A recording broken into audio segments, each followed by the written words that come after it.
Well, today is the last day of April, which brings to mind that old saying on Wall Street. There are a lot of them, my friends, but this one is sell in May and go away. But our next guest says you might want to think twice before doing that. Anthony Chan, Chief Economist at Chase, joins us now. Good morning, Anthony. Good morning. I want to show some of the results of your fabulous research here to our viewers. Returns from the period 1980 to 2018, up 2.4% in the summer months, up 7.2% in the fall months. So why wouldn't I just enjoy that 7.2% gain and sell off in the summer? Well, the reason, Jerry, you wouldn't do that is because you'd give up the 2.4% rate of return. In fact, if you look at the differential between selling in May and sort of holding out, it's almost a 3 percentage point difference.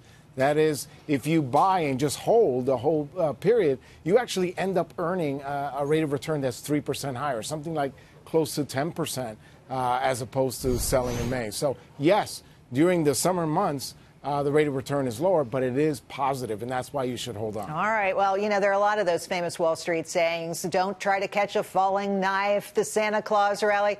They're not always true. Well, let's get on to some more serious conversation about the markets. Federal Reserve is meeting this week, and all eyes on the Fed whenever they get together, of course. But what I'm wondering is there any chance that they will raise rates at this meeting?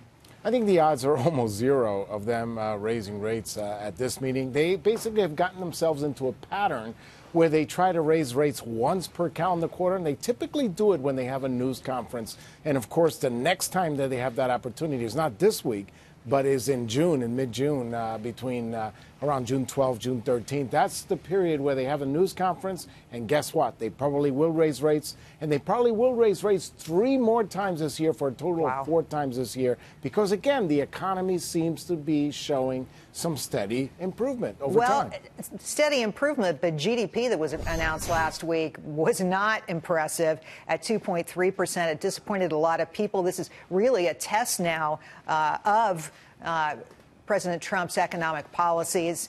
What do you see going forward? You dived into these numbers, and you say it actually might have been a worse quarter than we thought. It really was, because if you take out inventories, or certainly if you take out net exports, exports minus imports, the numbers were dramatically weaker than they were in the prior quarter. But guess what?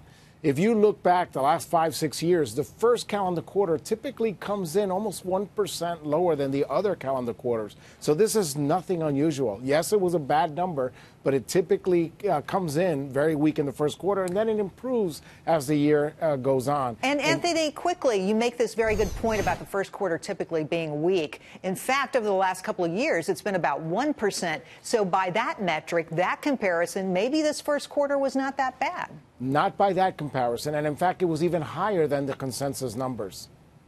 Interesting stuff. We'll keep an eye on it. Anthony Chan, thanks for coming on today. Good to see you, sir. My pleasure.